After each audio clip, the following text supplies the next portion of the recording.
একটা আঙ্কেল এসেছিলেন আমার দোকানে কিছু তাও 1টা-1.5টা নাগাদ উনি এসেছিলেন। হ্যাঁ, উনি আসার পর একটা মিস্টেক আমার দ্বারা হয়েছে। একটা আঙ্কেল এসেছিলেন আমার দোকানে খাবার নিতে, উনি মেবি আমাকে চেনেন, ভিডিও দেখে এসেছেন কিনা আমি জানি না, কিন্তু উনি আমাকে মেবি চেনেন। কিন্তু উনি 300 টাকার মাংস নিয়েছিলেন, 300 টাকার 6 প্লেট মেবি মাংস নিয়ে অর্ডার করেছেন। অর্ডার করার পর আমার যেটা ভুল হয়েছে কি এতগুলো টাইমের মধ্যে ওনাকে আমি মেবি 1 প্লেট মাংস দিয়েছি মেবি, আর 5 প্লেট আমার কাছে থেকে গেছে। আর ওটার জন্য ওনাকে প্রথমত ক্ষমা চেয়ে নেবো কি আঙ্কেল আমার ভুল হয়েছে, কি আমি ঠিক মতন আপনাকে জিনিসটা দিতে পারিনি। উনি অনেক দূর থেকে এসেছিলেন বেসিক্যালি। আর আপনি যদি সামনের বারে আসেন আপনার টাকাটা রিটার্ন করবই, আর ওটার জন্য একটু ক্ষমা করবেন। হ্যাঁ, মানে আমার ভুলের জন্য আপনার আজকে হয়তো বাড়িতে কিছু অসুবিধা হয়েছে খাওয়া দাওয়া নিয়ে, কিছু মনে করবেন না।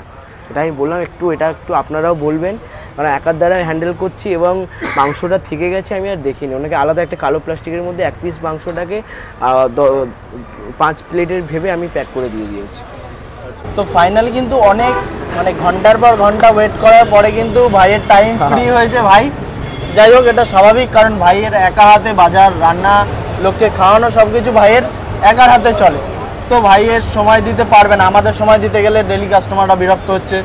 আবার এটা হতেই হবে, সবাই এসে কিন্তু এরকম কেউ যদি ভাবো যে ভাইয়ের ভাব বেড়ে গেছে কিছু, এটা কিন্তু ভেবো না, কারণ ও একা হাতে কিন্তু সব কিছু সামলাতে পারছে না, আমাদের থেকে অনেক ছোট, তো ওর একা হাতে এটা কিন্তু ও সামলাতে পারছে না।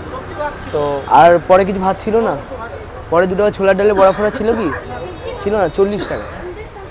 একটু খুচরো দিলে ভালো হয়। হ্যাঁ, তো ও কিন্তু একা হাতে সব কিছু সামলাতে পারছে না। যাই হোক, কেমন আছো বলো? আমি খুবই ভালো আছি। আর দোকান কেমন চলছে? দোকান এখন মোটামুটি আগের চেয়ে একটু ভালো চলছে, ভাইরাল হওয়ার পরে। Obviously viral. ফার্স্ট ভিডিও কে করেছিল? ফার্স্ট ভিডিও, হ্যাঁ মেইনলি এটা মেইন পয়েন্ট। ফার্স্ট ভিডিও আমার যে করেছিল উনি হচ্ছেন একজন দাদা এসে করেছিলেন, ভুক্কার ফুডি। ফার্স্ট ভিডিও কিন্তু আমি যেই ভিডিও থেকে রেসপন্স পেয়েছি, একটু ভালো রেসপন্স পেয়েছি, যে ভিডিওটা কি আমার জীবনের সবথেকে বড় পাওয়া, স্বস্তিকা দি যেটা শেয়ার করেছিলেন, ওটা হচ্ছে দি সার্টিফাইড বং।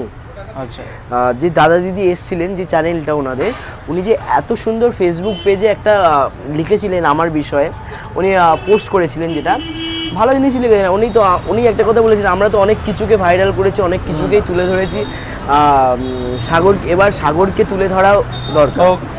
যাই হোক, তো তাদের পর থেকে তোমার এটা ভাইরাল। হ্যাঁ, ওদের অনেক ধন্যবাদ। আর সত্যি বলতে না, ওদের পরে হচ্ছে কিনা স্বস্তিকা দি উনি যে শেয়ার করেছেন সেটা থেকে আরো ভাইরাল হয়ে যেহেতু স্বস্তিকা দির একটা ফ্যান বেস আছে, তো সেই জন্য আরো হয়েছে। আর স্বস্তিকা দি যে এসে কি বললো তোমার খাবার খেয়ে? খাবার খেয়ে তো এমনি ভালো রিভিউ, খুব ভালো রিভিউ দিলেন।